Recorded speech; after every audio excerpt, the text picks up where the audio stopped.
Welcome back to another story on Infidelity Tales Lab. Before we begin, tell us, where in the world are you watching from? Now, let's dive into today's story.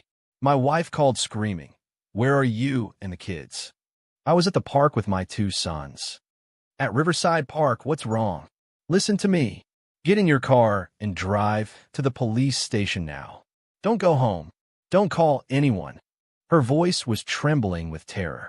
The phone went dead in my hand, leaving me staring at 8-year-old Tommy on the monkey bars and 6-year-old Jake building castles in the sandbox.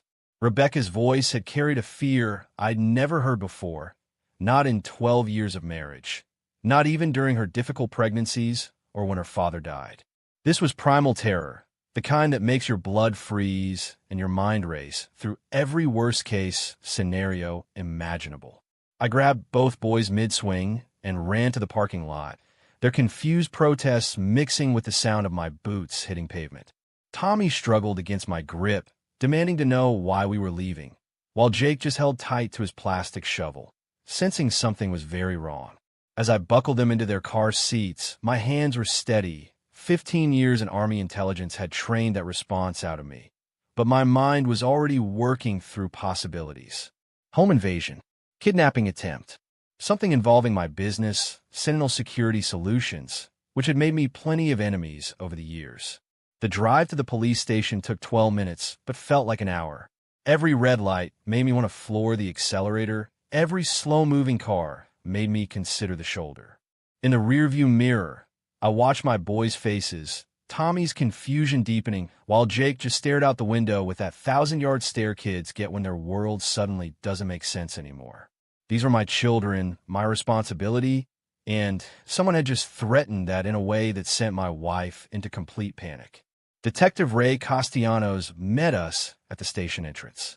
Ray and I went back to my first year running Sentinel, when I'd helped his department track down a ring of car thieves using stolen military-grade surveillance equipment.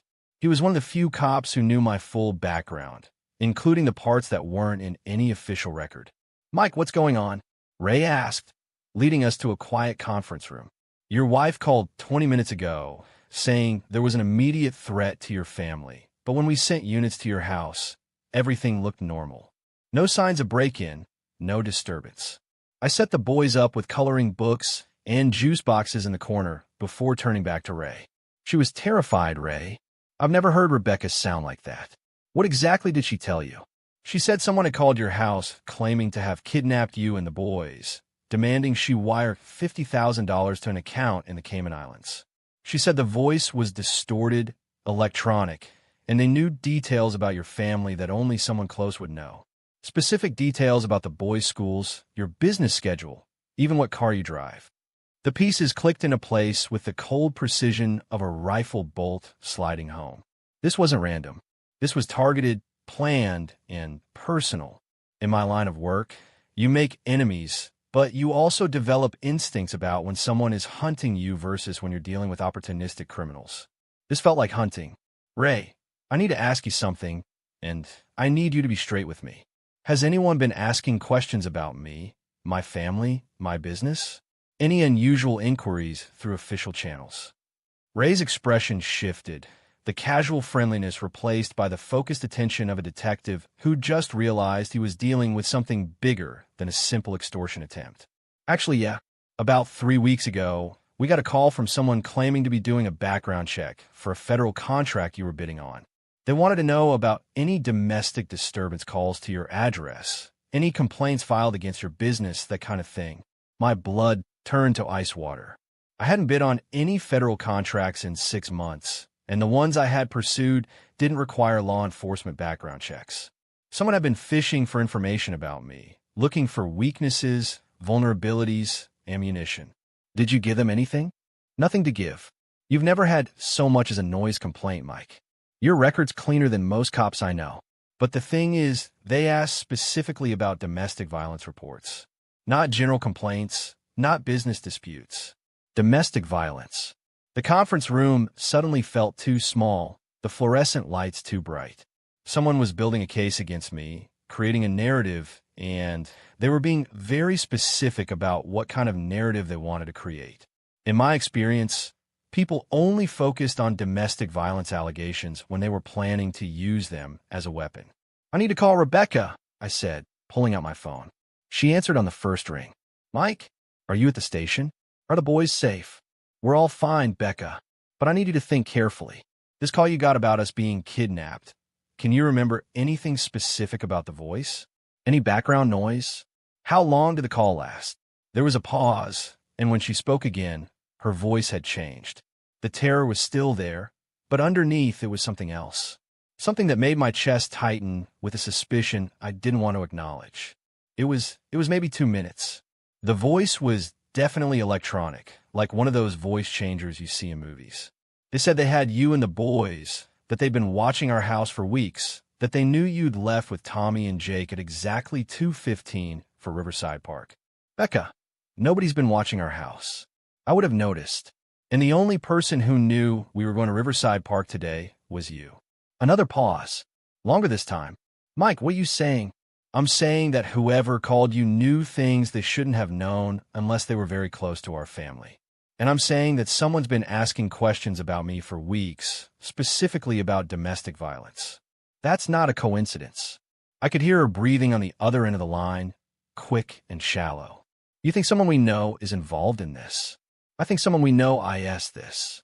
The silence stretched between us like a gulf opening in the earth. In that silence, I realized that my marriage, my family, my entire life might be built on a foundation that was about to crumble. But I also realized something else. If someone thought they could use my wife and children as weapons against me, they had severely underestimated exactly who they were dealing with. "Rebecca, I want you to stay at your sister's house tonight. Pack bags for a few days. Don't tell anyone where you're going, and don't use your credit cards. Pay cash for everything." "Mike, you're scaring me." "Good. You should be scared. Because if I'm right about what's happening here, we're all in danger until I figure out who's behind this and why." After I hung up, Ray was studying me with the expression of a man who'd seen enough domestic situations to recognize the signs. "Mike, I have to ask, is everything okay at home? Between you and Rebecca?" It was a fair question, and I couldn't blame him for asking it. From the outside, this probably looked like a husband whose wife was trying to set him up for something, maybe creating evidence of threatening behavior to use in a divorce. The thought had already occurred to me, but it didn't fit. Rebecca wasn't that calculating, that cold. She was impulsive, emotional, sometimes naive about people's motives, but not manipulative. "Ray, Rebecca and I have our problems, like any couple. But she's not behind this. Someone else is pulling her strings, and they're using her emotions against both of us. Any idea who?" That was the question that had been gnawing at me since the moment Rebecca's voice changed on the phone. Who had access to our personal information? Who knew our routines, our relationships, our vulnerabilities? The list was shorter than you might think, but longer than I was comfortable with. I'm going to need some time to figure that out. But Ray, if someone comes to you with allegations against me, especially domestic violence allegations, I need you to remember this conversation. Someone is building a case, and they're planning to use it soon. Ray nodded slowly. "You want some advice from someone who's seen this kind of thing before?" "I'm listening. Whatever's happening here, don't handle it alone. You've got resources, connections, people who owe you favors. Use them. Because if someone's targeting your family, they're not going to stop with phone calls and psychological games."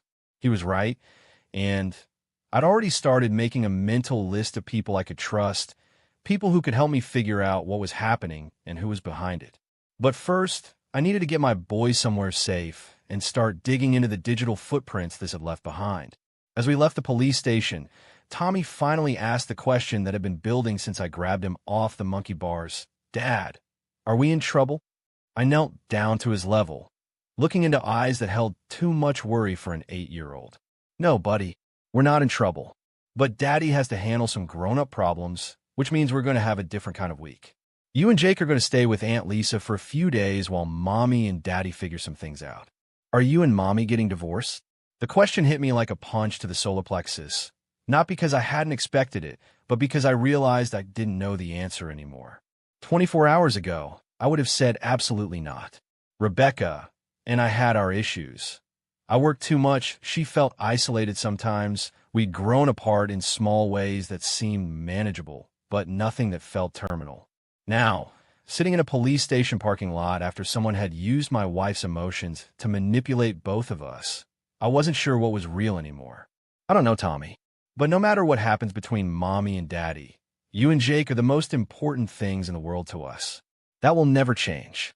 It was the most honest answer I could give him, and probably the most honest I'd been with myself in months. The drive to Lisa's house gave me time to think, to start putting together a timeline of events that might have led to this moment. Rebecca's sister lived in a gated community in the suburbs, the kind of place where security cameras covered every entrance and the homeowners association employed off-duty cops to patrol at night. If someone was targeting my family, Lisa's house was as safe as anywhere short of a military base. Lisa met us at the door with the expression of someone who'd been briefed on the basics, but was trying not to show alarm in front of the boys. She was Rebecca's older sister, a divorce attorney who'd never particularly liked me, but had always been civil for the sake of family harmony. Today, she looked at me with the calculating gaze of someone trying to determine if I was the threat or the solution. "The boys can stay as long as needed," she said, ushering Tommy and Jake toward the living room where her own kids were watching cartoons. "But Mike, I need to know what's really going on here." Rebecca called me crying, saying something about threats and police stations, but she wasn't making much sense. "Someone's playing games with our family, Lisa. I don't know who yet, but I'm going to find out.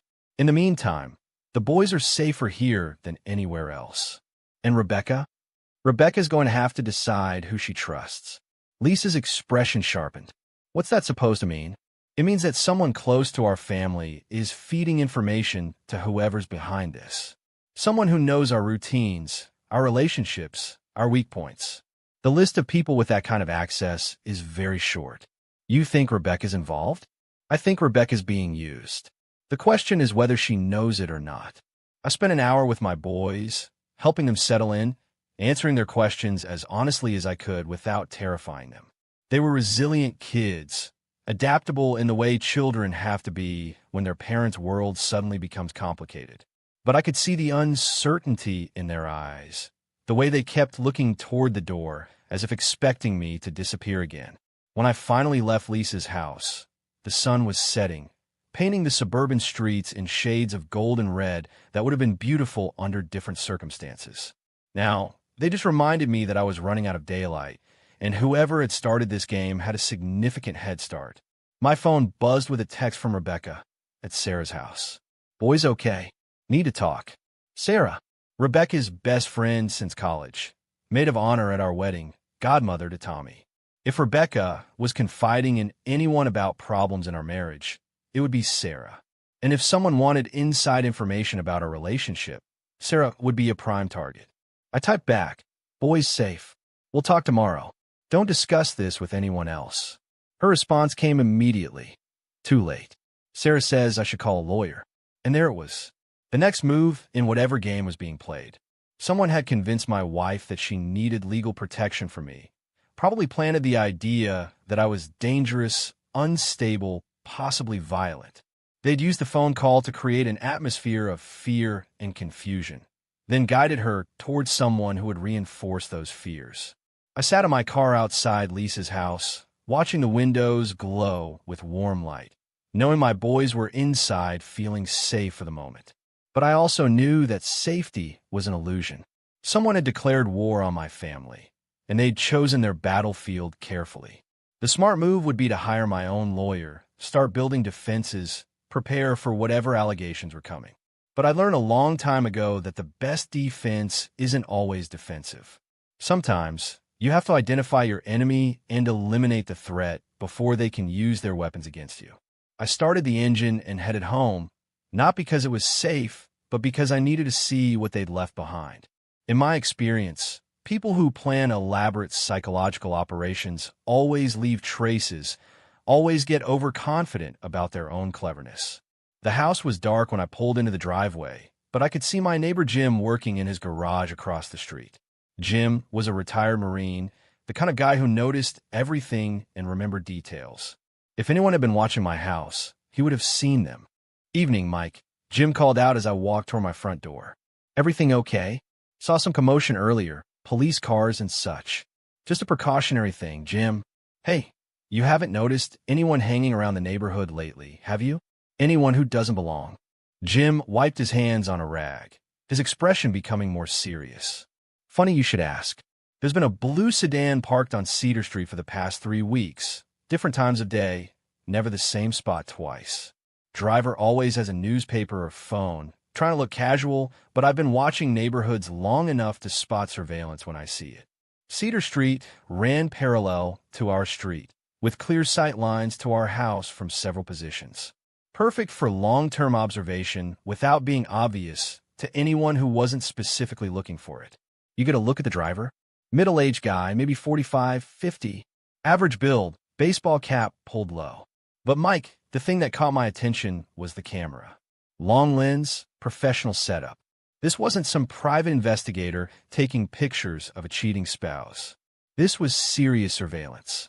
Professional surveillance meant professional money, which meant this wasn't personal revenge or opportunistic crime.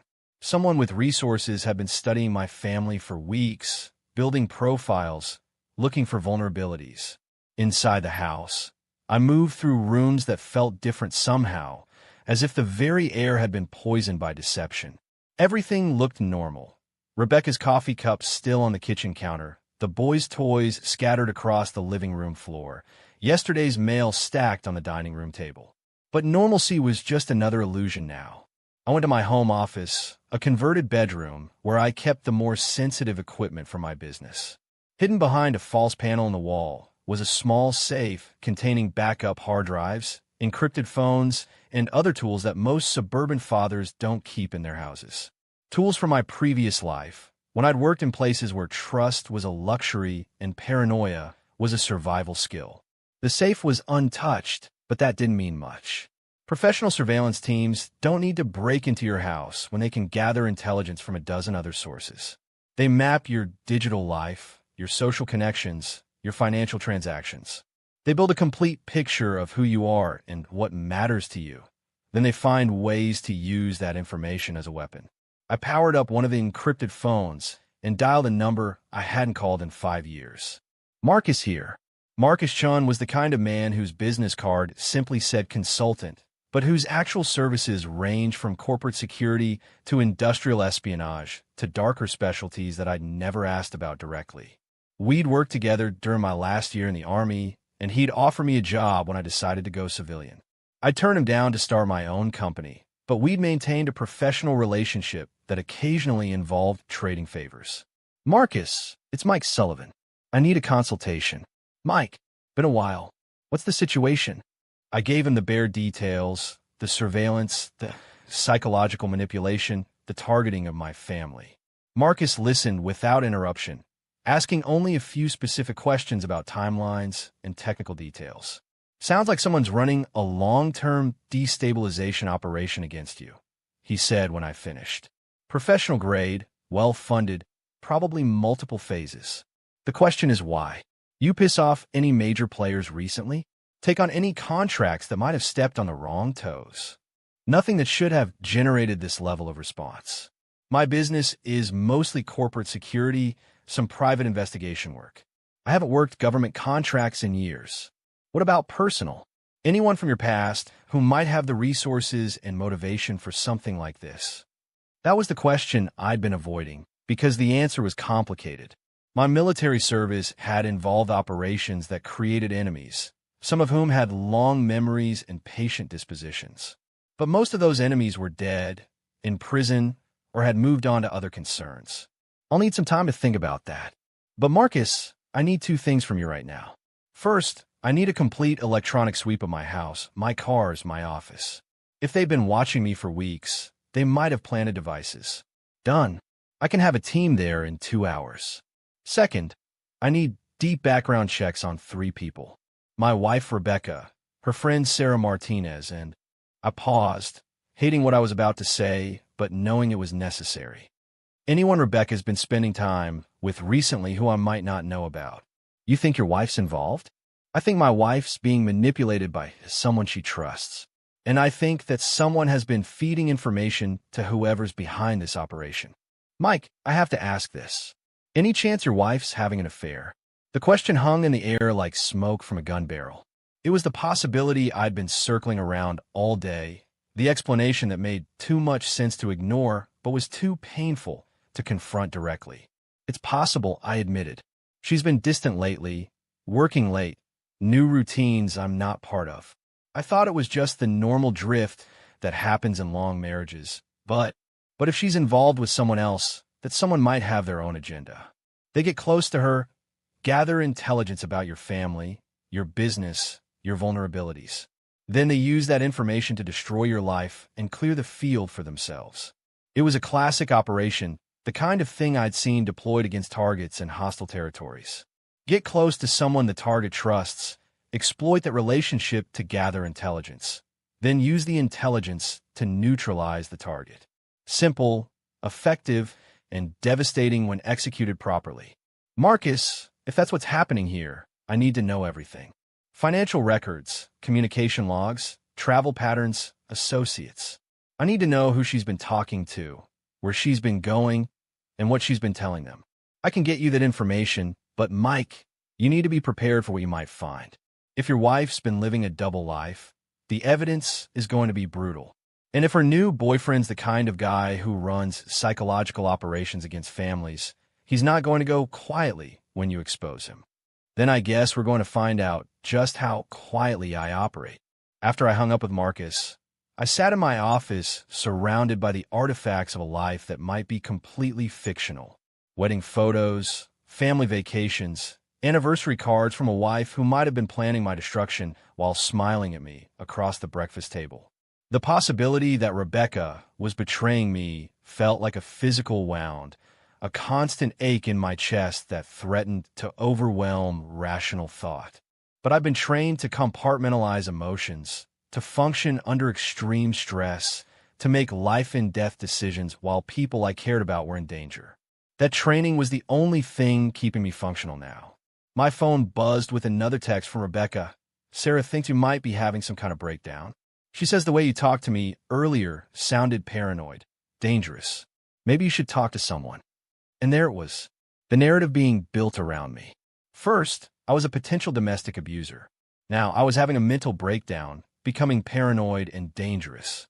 Soon, there would probably be evidence to support both allegations. Carefully crafted evidence that would stand up to casual scrutiny. I typed back, "I'm fine, Becca, but I think Sarah's giving you bad advice. We should talk tomorrow, just the two of us." Her response was immediate. "Sarah says I shouldn't be alone with you until this gets sorted out. She says if you're really innocent, you won't mind proving it through proper channels." Proper channels. Legal channels. Channels that would involve lawyers and judges and court proceedings that could drag on for months, while whoever was behind this consolidated their gains and prepared their next phase of attack. I turned off the phone and sat in the growing darkness, listening to the house settle around me. Somewhere out there, my enemy was probably celebrating the success of the first phase of their operation. They'd successfully isolated me from my wife, created suspicion and fear where there had been trust and love, and started the process of painting me as the villain in my own life. They thought they understood who they were dealing with. They thought I was just another suburban husband who would crumble under psychological pressure, who would fight defensively and lose ground with every move. They were about to learn how wrong they were. Marcus's team arrived at midnight, 3 technicians with equipment that looked like it belonged in a spy movie. They swept every room, every piece of electronics, every potential hiding place for surveillance devices. What they found confirmed my worst suspicions. 7 bugs total. Marcus reported, laying the tiny devices on my kitchen table like evidence in a murder trial. Audio only, but high quality. Long-range transmitters, probably monitored from within a half-mile radius. Professional installation, probably done over multiple visits.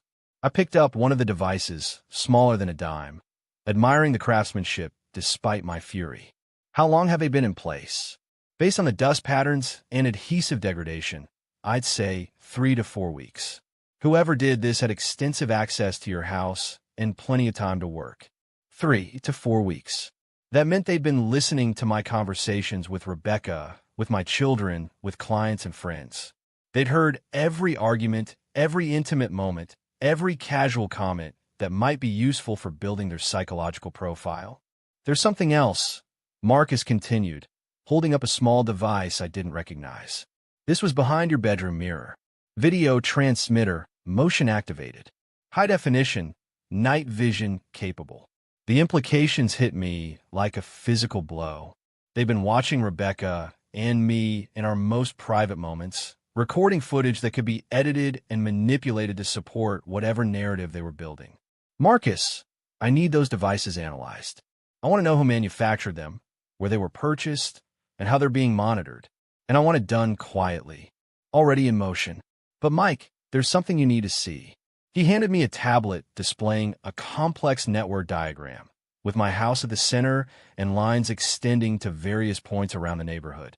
This is the surveillance network they've built around you. The blue sedan your neighbor noticed is just one component. They've got fixed observation posts here, here, and here. He pointed to locations on the map.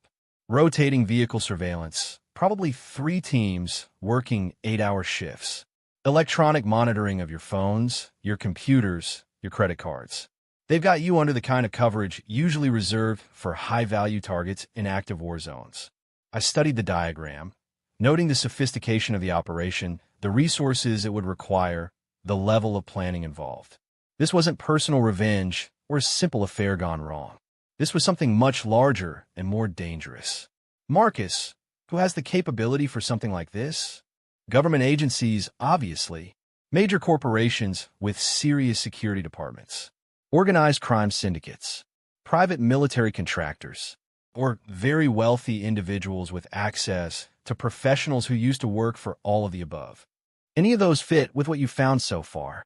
The equipment is all commercial grade, high-end, but available to anyone with enough money and the right connections. The techniques are military and intelligence derived, but that could be contractors who learned their trade in Iraq or Afghanistan. Without more information about the targets and motives, it's hard to narrow down the possibilities. I was about to respond when my phone rang. Rebecca's number. Mike, we need to talk. Can you meet me at the coffee shop on Maple Street? The one we used to go to? Her voice was different again.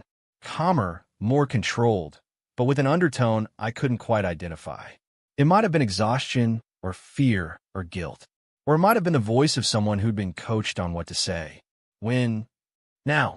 I know it's late, but I can't sleep, and I think we need to clear the air before this gets any more complicated. The coffee shop on Maple Street was neutral territory, a public place where we'd had hundreds of casual conversations over the years. It was also a place where surveillance would be difficult, but not impossible, where a conversation could be recorded by someone with the right equipment and positioning. I'll be there in 20 minutes. After I hung up, Marcus was watching me with the expression of someone who'd seen too many operations go sideways because of emotional decisions. Mike, this could be a setup. If they've compromised your wife, they might be using her to get you into a controlled environment. I know, but I need to find out how deep this goes, and the only way to do that is to engage with them directly. You want backup? I want surveillance of the surveillance. If this is a setup, I want to know who's running it and how they're positioned. But stay invisible. I don't want to escalate this into an open confrontation until I understand what we're really dealing with. The drive to the coffee shop took me through the suburban streets I'd traveled thousands of times, but everything felt different now. Every car could be part of the surveillance network. Every shadow could hide an observer. Every routine interaction could be part of an elaborate deception. The photo was worse.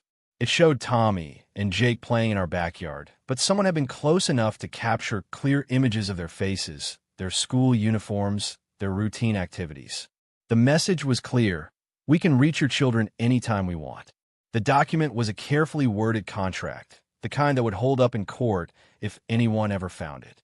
In exchange for my complete withdrawal from Rebecca's life, my agreement to an uncontested divorce with minimal custody, and my transfer of all business assets to a shell corporation they controlled, the evidence would be destroyed and my children would be left alone. I was to respond within 24 hours. If I refused, the evidence would be sent to the police, the family court system, and my professional associates. If I tried to fight back or expose their operation, my children would be kidnapped and sold to people who specialized in making children disappear forever. It was a masterpiece of psychological warfare, hitting every pressure point simultaneously. They offered to let me keep my freedom and my life, but only if I abandoned everything that made life worth living. I closed the laptop and sat back in a booth, thinking through my options. The smart play would be to give them what they wanted, take the deal, and hope they kept their word about leaving my children alone. Most people in my situation would probably make that choice. But I wasn't most people.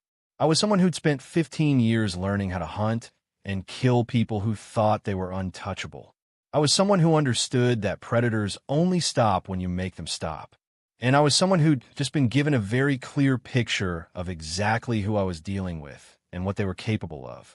I picked up my phone and called Marcus. "It's starting," I said when he answered. "I need everything we discussed, and I need it fast. We've got less than 24 hours before they start releasing their evidence." "What kind of evidence?" "The kind that will destroy my life and probably get me arrested." "Marcus, these people aren't just trying to ruin me. They're trying to erase me completely. Then we'd better make sure we erase them first." The next 6 hours were a blur of planning, preparation, and the kind of careful coordination that I hadn't engaged in since my military days. Marcus's team worked through the night, following digital breadcrumbs, analyzing surveillance patterns, and building a complete picture of the operation that had been targeting my family. What they found was both better and worse than I'd expected. Better, because the operation was smaller and more vulnerable than the sophisticated network they'd initially appeared to be. Worse, because the people behind it were more dangerous and more personally motivated than I'd imagined. "We've got them," Marcus said, arriving at my house at dawn with a thick folder of intelligence reports. "The good news is that it's only 3 people. The bad news is that one of them is someone you know very well." He opened the folder and spread out surveillance photos, financial records, and communication logs that told a story I'd been dreading to hear. The operation was being run by Anthony Ricci, a man I put in prison 8 years ago when my company exposed his identity theft ring. He'd been released 6 months ago and had immediately begun planning his revenge. Sarah Martinez was his cousin, a professional con artist who'd spent 2 years infiltrating Rebecca's life, building trust, and gathering intelligence. The third member was a former military contractor named David Kane, who specialized in psychological operations and electronic surveillance. "It gets worse," Marcus continued. "Sarah didn't just randomly befriend your wife. She's been systematically destroying marriages for years, working for Ricci's operation to target the families of people who'd wronged him. Your wife is just the latest in a long line of victims." I studied the photos of Sarah with Rebecca, seeing them in a completely different light now. Every lunch, every conversation, every moment of support and friendship had been part of a calculated campaign to destroy my family. How many other families have they destroyed? At least 12 that we can document. Usually, the husband commits suicide or disappears completely. Sometimes the children end up in the foster system or worse. These people don't just ruin lives, Mike. They end them. The folder contained detailed records of their previous operations, showing the same pattern repeated over and over. They would identify a target, usually someone who'd cost Ricci money or freedom. They would spend months or years infiltrating the target's social circle, gathering intelligence, building psychological profiles. Then they would systematically destroy the target's family, usually through false allegations of domestic violence or child abuse. The evidence they created was always sophisticated enough to fool casual investigation, but not sophisticated enough to stand up to serious forensic analysis.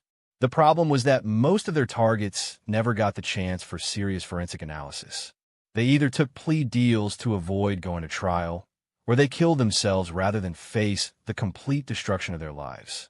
"They're expecting me to follow the same pattern," I said, studying their previous cases. "They think I'll either take their deal or kill myself rather than fight back." "Most people would," Marcus agreed. "But you're not most people." "No, I'm not.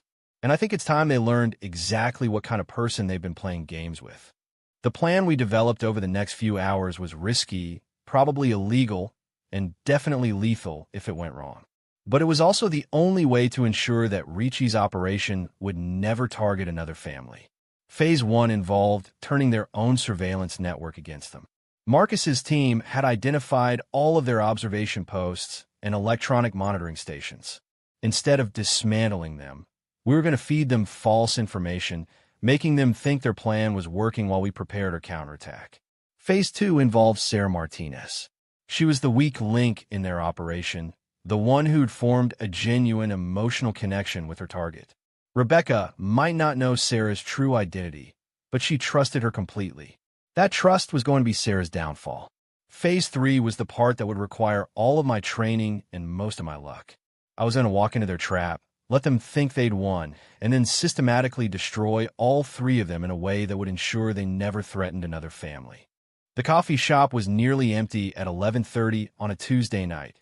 Just a few college students studying for exams and a homeless man nursing a cup of coffee by the window. Rebecca was already there, sitting in our usual corner booth, looking like she hadn't slept in days. "You look terrible," I said, sliding into the seat across from her.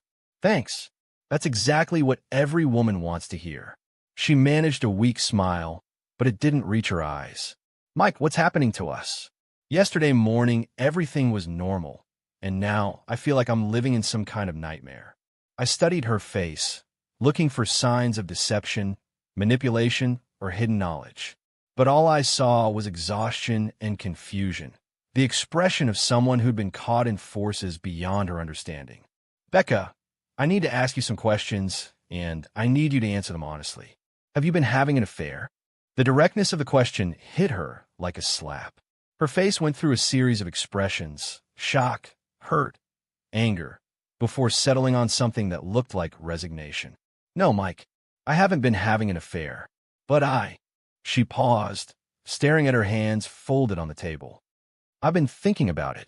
"With who?" "Does it matter?" I said I was thinking about it, not doing it. It matters because someone's been feeding information about our family to people who want to hurt us. And the list of people with access to that kind of information is very short. Rebecca looked up at me, and for the first time, I saw fear in her eyes that wasn't related to mysterious phone calls or threats from strangers.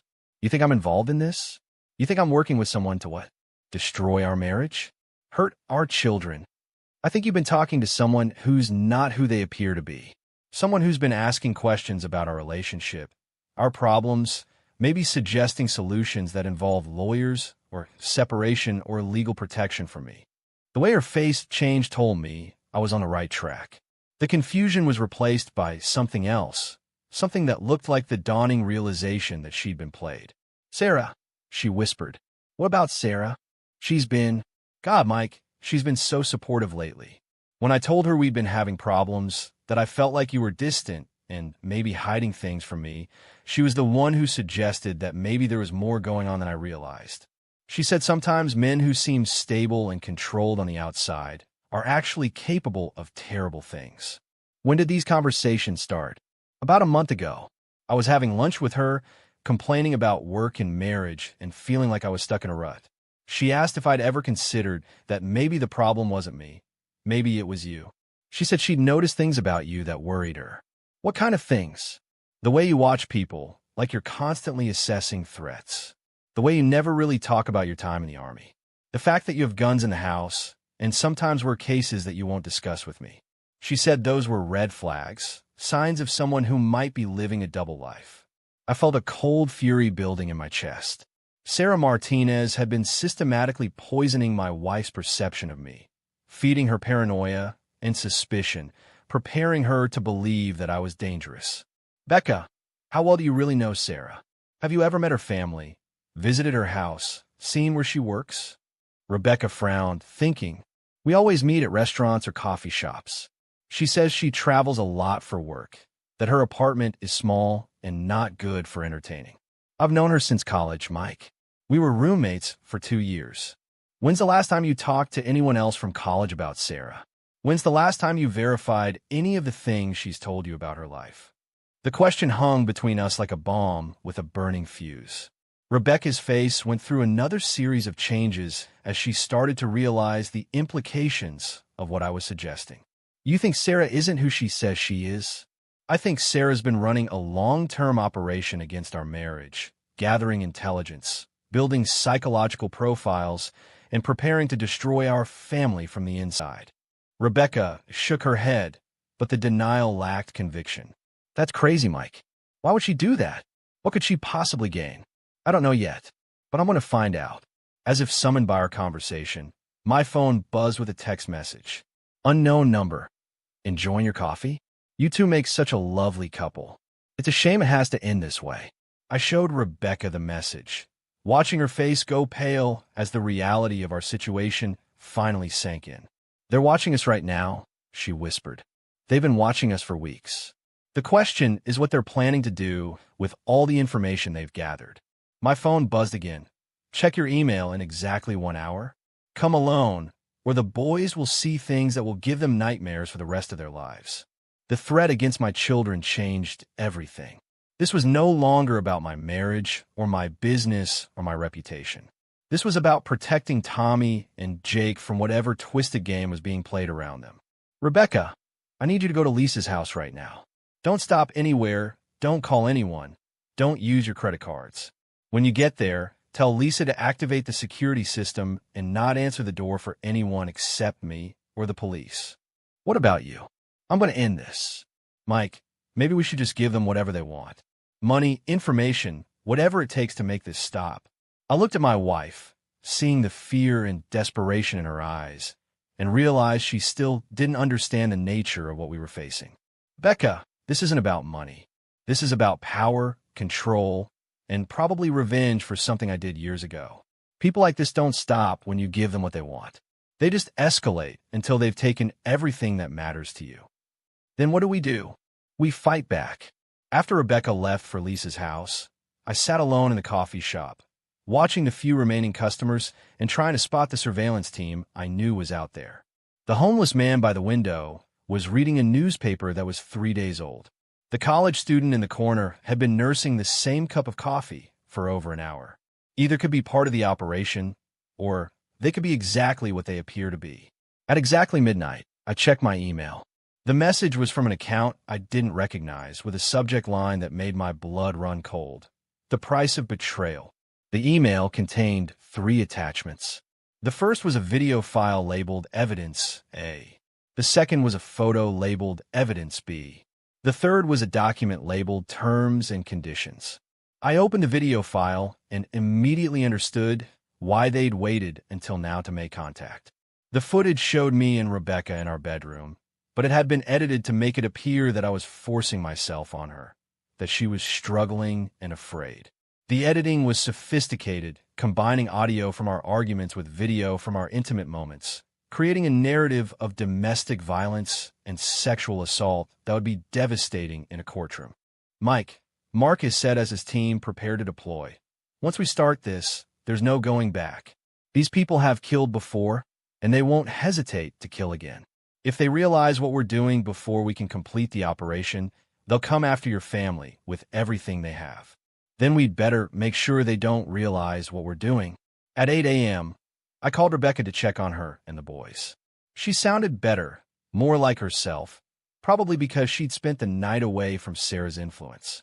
The boys are asking when they can come home, she said. I told them maybe today, but I wanted to check with you first.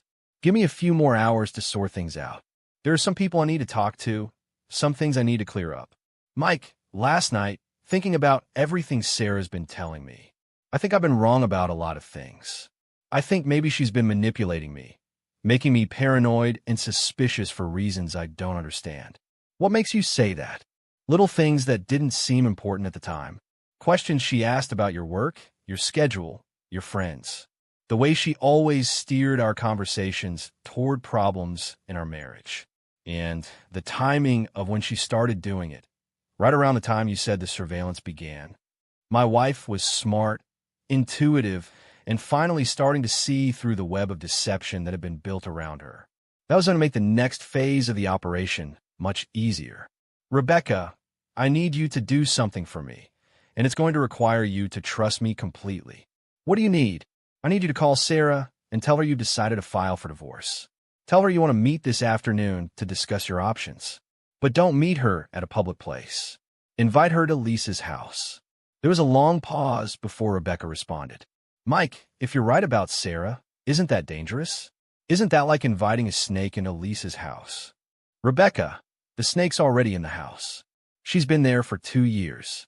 Now we're going to use her own tactics against her. What do you want me to say to her? Tell her the truth. Tell her that I've been acting paranoid and erratic, that you're afraid of me, that you need help figuring out how to protect yourself and the boys. Tell her you've decided she was right about everything. And then we're going to show her exactly what happens to people who threaten my family. The confrontation at Lisa's house was scheduled for 2 p.m., which gave us 6 hours to prepare the battlefield. Marcus's team had already installed their own surveillance equipment throughout the house, high-definition cameras and audio devices that would capture every word and gesture of what was about to unfold. More importantly, they'd identified and compromised all of Ricci's electronic surveillance, feeding his team false information that would make them think everything was going according to plan. As far as Ricci knew, I was panicking. Rebecca was moving toward divorce, and Sarah was successfully guiding my wife toward the choices that would complete my destruction. Lisa's not happy about this. Rebecca told me when I arrived at the house an hour before Sarah was due to arrive. She thinks we're putting her family at risk. Lisa's right to be concerned, I admitted, but her family's already at risk. These people don't leave witnesses, and they don't stop until they've eliminated everyone who might expose their operation. You really think they would hurt Lisa and her kids? I think they've killed 12 other families, and I think they're planning to kill ours. Lisa's family is just collateral damage to them. Rebecca looked pale, but determined. What do you need me to do? Exactly what you would do if you really were planning to divorce me. Be emotional, be frightened. Ask Sarah for advice about lawyers and custody and protecting yourself from a dangerous husband. The more convinced she is that her manipulation worked, the more she'll reveal about their operation. And you, I'll be listening to every word. At exactly 2 p.m., Sarah Martinez arrived at Lisa's house, carrying flowers and wearing the expression of a concerned friend. She was attractive in an understated way, the kind of woman who could blend into any social situation without drawing attention. Perfect for a long-term infiltration operation.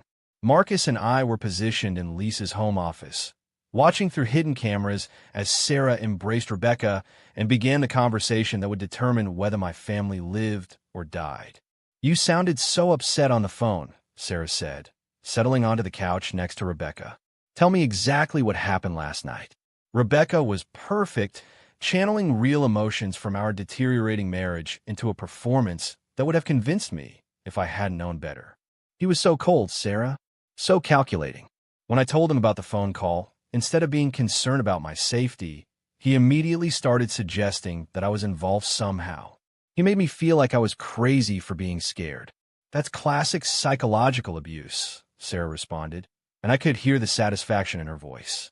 Making you doubt your own perceptions, turning your emotions against you.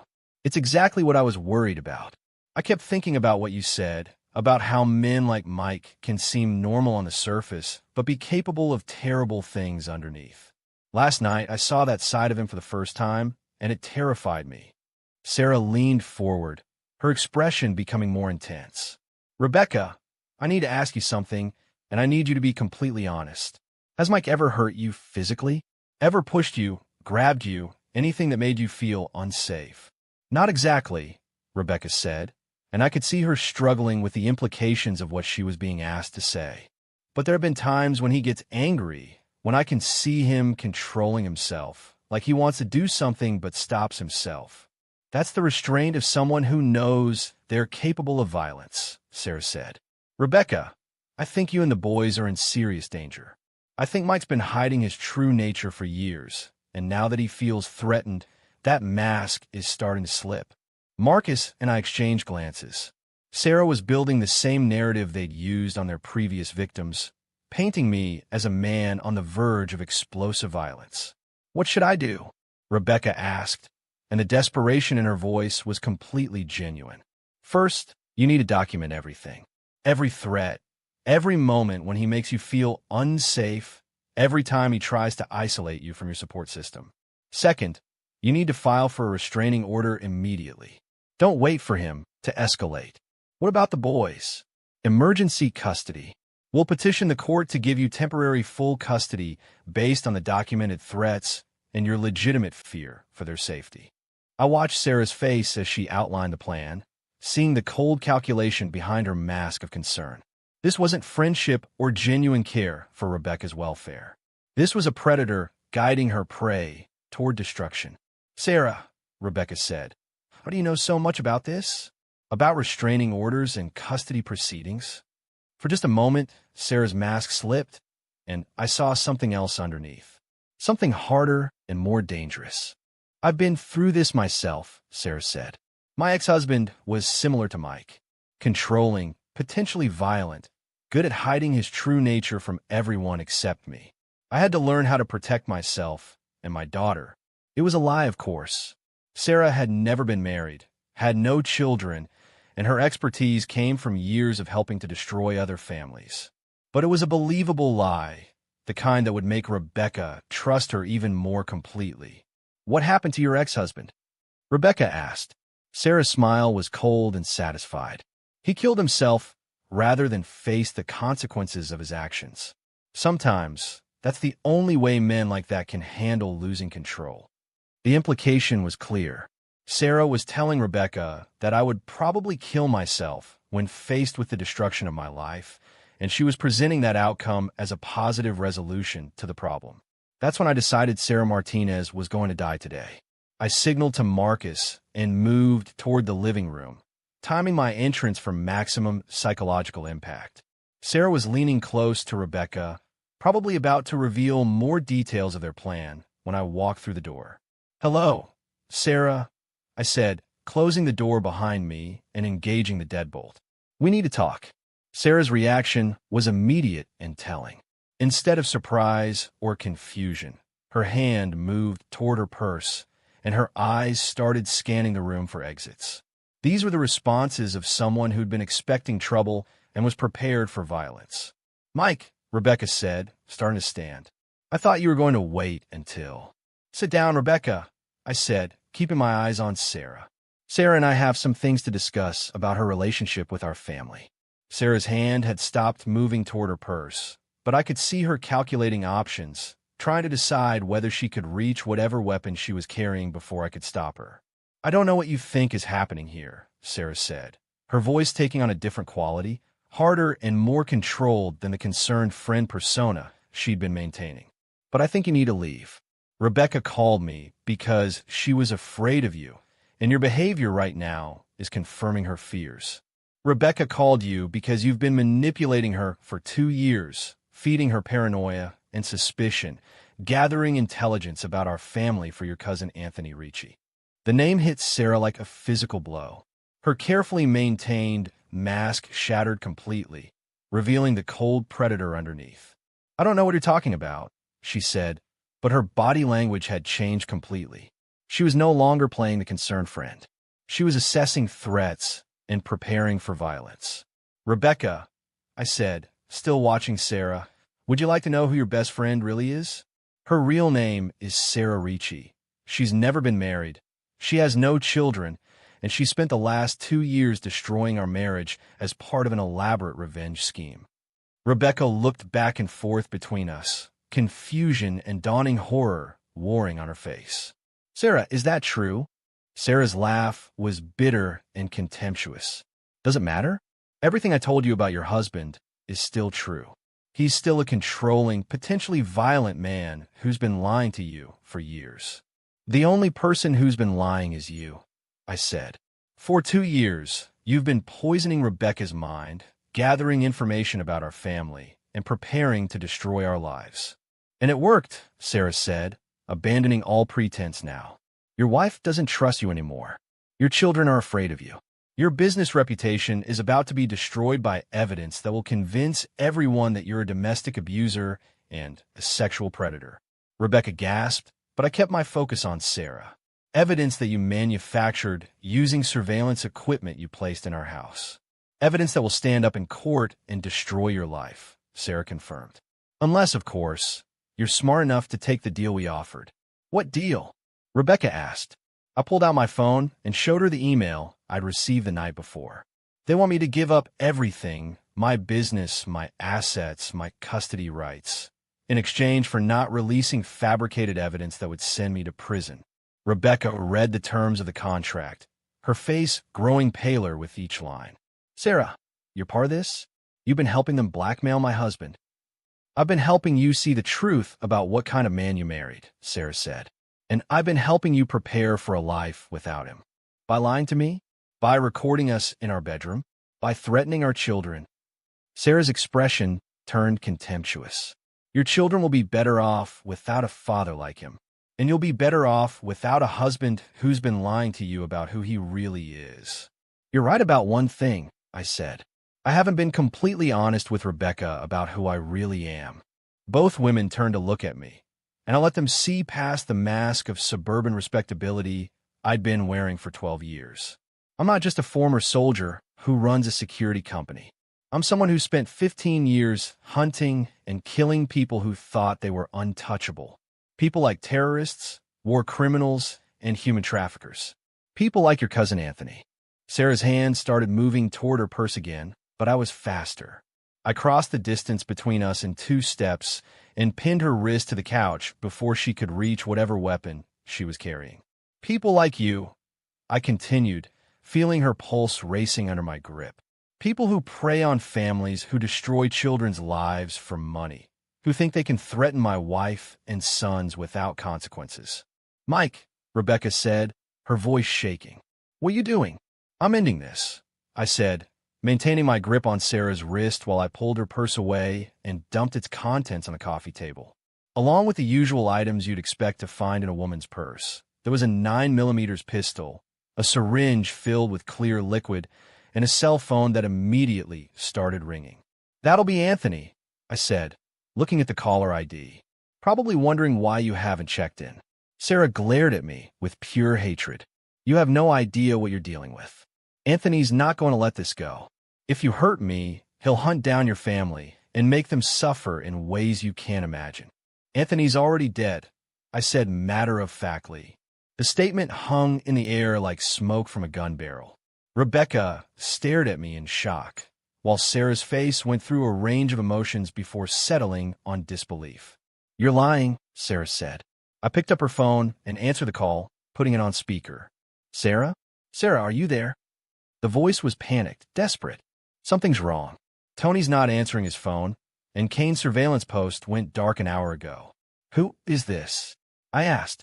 The line went silent for a long moment before a different voice came on, harder and more controlled. This is David Kane. I'm guessing you're Michael Sullivan. That's right. And I'm guessing you're the last member of Anthony Ricci's operation. Where's Tony? Where's Sarah? Anthony's where people like him belong, and Sarah's about to join him. You son of a bitch, Kane said. Do you have any idea what you've done? Do you know what we'll do to your family? You're not going to do anything to my family, I said, because in about 10 minutes, you're going to be just as dead as your partner. I hung up the phone and turned back to Sarah, who was staring at me with the expression of someone who'd finally realized exactly how much trouble she was in. Rebecca, I said, I need you to take the boys and go to your mother's house in Phoenix. Stay there until I call you and tell you it's safe to come home. Mike, what did you do to Anthony? What are you going to do to Sarah? I'm going to make sure they never threaten another family. You can't just kill people, Mike. This isn't a war zone. There are laws, courts, legal ways to handle this. I looked at my wife, seeing the moral certainty in her eyes, the belief that civilization's rules applied to people like Sarah and Anthony and Kane. Rebecca, these people have destroyed 12 families. They've killed children, driven fathers to suicide, and left mothers broken and alone. The legal system can't stop them because they're too smart, too careful, and too connected. The only way to stop people like this is to make them disappear. That's not who you are, Mike. That's not the man I married. Yes, it is, I said. It's exactly who I am. I'm someone who protects his family by eliminating threats. I'm someone who doesn't forgive betrayal or forget when people try to hurt the people I love. Sarah laughed bitterly. She's right, you know. This will destroy your marriage anyway. Even if you kill all of us, she'll never look at you the same way again. She'll never trust you, never feel safe with you. You'll lose your family anyway. Maybe, I admitted. But my children will be alive, and the people who threaten them will be dead. That's a trade I'm willing to make. Rebecca was crying now, understanding finally that the man she'd married was capable of things she'd never imagined. Mike, please. There has to be another way. There is another way, Sarah said quickly, sensing an opportunity. Take the deal. Give us what we want, and we'll disappear. You'll never see us again.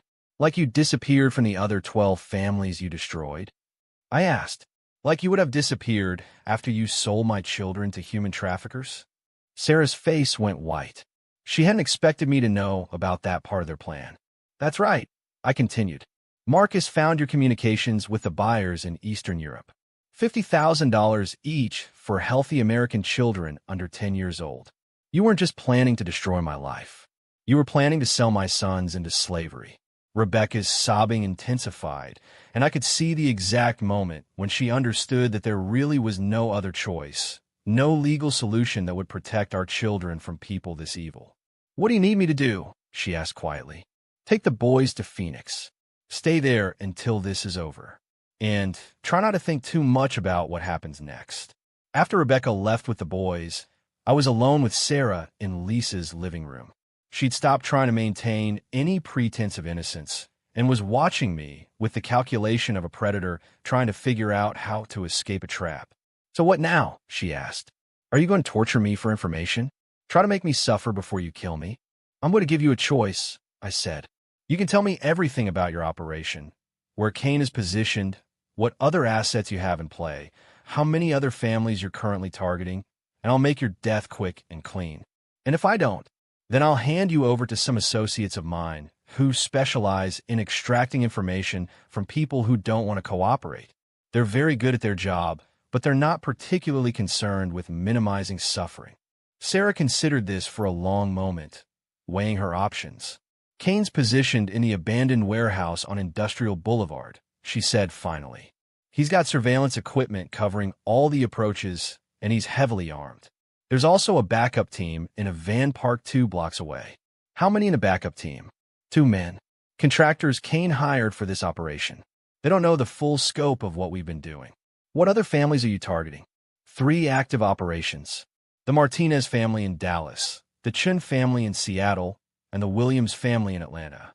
All revenge targets for people who cost Anthony money over the years. I made notes on my phone, information that Marcus would need to prevent other families from suffering the same fate we'd almost met. Is that everything? That's everything that matters. I studied her face, looking for signs of deception, but I thought she was telling the truth. She'd given up her partner and her operation to buy herself a few more minutes of life. Sarah, I want you to understand something. This isn't personal. You're not dying because I'm angry or because I want revenge. You're dying because you're a threat to children, and I don't allow threats to children to continue existing. I understand, she said. For what it's worth, your wife really did love you. The feelings she shared with me, the doubts and fears, those were real. I didn't create those problems in your marriage. I just exploited them. I know, I said, and that's something Rebecca and I will have to work through if we're going to have a future together. Do you think you will? Have a future together? I don't know, but I know my children will have a future, and that's what matters most. I pulled out the syringe that had been in Sarah's purse and checked the contents.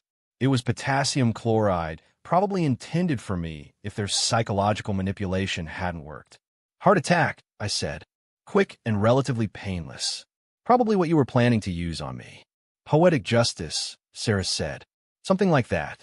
I injected the potassium chloride into Sarah's arm, and she was unconscious within seconds, dead within minutes. I checked her pulse to confirm, then called Marcus. Sarah's down. What's the status on Kane? He's barricaded in the warehouse, but he's not going anywhere. We've got the building surrounded, and we've jammed all his communications. The backup team is neutralized. Alive or dead? Alive. They really didn't know what they were involved in, so we gave them a choice. They're on a plane to South America right now, with enough money to start new lives and stern warnings about what happens if they ever come back. And Kane's a different story. He knows exactly what he's done, and he's not interested in surrender. He's got enough weapons and ammunition to hold out for days. Then we end this now? I'll be there in 30 minutes. The warehouse where Cain had made his final stand was a perfect defensive position, a concrete bunker with limited approaches and multiple escape routes. Under normal circumstances, it would have taken a SWAT team hours to clear it safely. But these weren't normal circumstances, and I wasn't operating under the constraints that limited law enforcement. Marcus had positioned his team around the building's perimeter, using electronic surveillance to track Cain's movements inside. He was on the 3rd floor, in a room with windows facing all directions, surrounded by enough firepower to outfit a small army. He's got night vision, body armor, and automatic weapons, Marcus reported, plus claymore mines covering the stairwells and enough explosives to bring down the building if he decides to go out in a blaze of glory. Any way to get to him without triggering the explosives? There's a freight elevator that goes directly to the 3rd floor, but it's exposed to his position. He'd see us coming and have plenty of time to activate the charges. What if he didn't see us coming? Marcus looked at me with the expression of someone who just realized what I was thinking. Mike, that's a hell of a risk. If the timing's off by even a few seconds, the timing won't be off. It took 2 hours to set up the operation. Marcus's team created multiple diversions around the building's perimeter, keeping Cain focused on the wrong directions while I approached from the one angle he couldn't see. The freight elevator shaft was accessible from the basement, and the elevator itself could be controlled manually from inside the shaft. At exactly midnight, Marcus triggered a coordinated assault on the building's east side, drawing Cain's attention and firepower away from the elevator. I had a 30-second window to reach the 3rd floor before Cain realized it was a diversion. The ride up the elevator shaft in complete darkness, listening to gunfire and explosions echoing through the building, was like being transported back to Afghanistan. The same adrenaline, the same focus, the same absolute clarity that comes when your life depends on perfect execution. The elevator stopped 6 inches below the 3rd floor, giving me a clear view of Cain's position. He was exactly where Marcus had predicted, firing an automatic rifle through the east windows, completely focused on the imaginary threat approaching from that direction. I came up through the elevator shaft behind him like a ghost materializing from the darkness. He didn't know I was there until I put the barrel of my pistol against the back of his head. "David Cain," I said. He froze, his fingers still on the trigger of his rifle. "Michael Sullivan. I've been looking forward to meeting you. Turn around." He complied slowly, keeping his hands visible, his rifle pointed at the floor. Up close, he looked like what he was, a professional killer who'd spent too many years in dark places, doing things that had carved the humanity out of his face. "So you're the suburban husband who thinks he's a soldier," Cain said. "Anthony said you'd gotten soft, living your little domestic life, playing house with your wife and kids. Anthony was wrong about a lot of things. Apparently. Where is he, by the way?" "Somewhere you'll be joining him shortly." Cain laughed. "You think killing us solves anything? You think this ends here? There are dozens of operations like ours, hundreds of people like us. We're a symptom, not the disease. Maybe, but you'll never threaten another family. Neither will you, once word gets out about what you've done tonight. You think your wife's going to stick around once she realizes what kind of monster she's been sleeping next to for 12 years. That's between Rebecca and me. Is it? Because I've got video of everything that happened at your sister-in-law's house tonight. Sarah's murder, your confession to killing Anthony, your threats against me. It's all being broadcast live to several very interested parties." I felt a cold certainty settle in my chest. Cain had been recording our confrontation, probably streaming it in real time to associates who would use it as evidence against me. "Even if you kill me," Cain continued, "the evidence of what you've done tonight will destroy your life just as effectively as our original plan would have. Then I guess I don't have anything left to lose." Cain's expression changed as he realized what I was thinking. "You're insane," he said. "You'd blow up this building with both of us in it. I'd do whatever it takes to protect my family. Your family's already destroyed. Your wife will never forgive you for what you've done tonight. Your children will grow up knowing their father was a murderer. My children will grow up alive, safe, and free from people like you. That's all that matters. I could see Kane calculating his options, trying to decide whether I was bluffing about the explosives. There's another way, he said finally. I can make the evidence disappear. All of it. The recordings from tonight, the fabricated evidence we collected over the past month, everything. Your life goes back to normal, and I disappear. In exchange for my life, and a promise that you'll never come after me again. I pretended to consider the offer while I positioned myself closer to the detonator for the explosives Kane had placed throughout the building. How do I know you'll keep your word? Because I'm a professional, and professionals honor their contracts. You mean like the contract you honored with the 12 families you destroyed? Kane's face hardened. That was business. This is survival. For you, maybe. For me, this is justice. I grabbed the detonator and activated the charges before Kane could react. The building shook with the force of multiple explosions, but the third floor held together long enough for me to reach the window. Kane was screaming something about the evidence, about his associates, about revenge, but his words were lost in the sound of collapsing concrete and twisting steel. I went through the window just as the floor gave way beneath Kane's feet, dropping him into the inferno that had been the second floor. The last thing I saw of him was his face, twisted with rage and disbelief that his professional detachment had been shattered by someone who fought with personal fury. Marcus's team pulled me out of the debris field with second-degree burns on my arms and a concussion that left me dizzy for hours. But I was alive, and more importantly, my family was safe. The official story was that Kane and his associates had been killed in an accidental explosion while manufacturing illegal weapons. Sarah Martinez had died of a heart attack, possibly brought on by stress related to her involvement with criminals. Anthony Ricci had simply disappeared, another casualty of the violent world he'd chosen to inhabit. The evidence they'd fabricated against me was destroyed in the warehouse explosion, along with their surveillance equipment and operational records.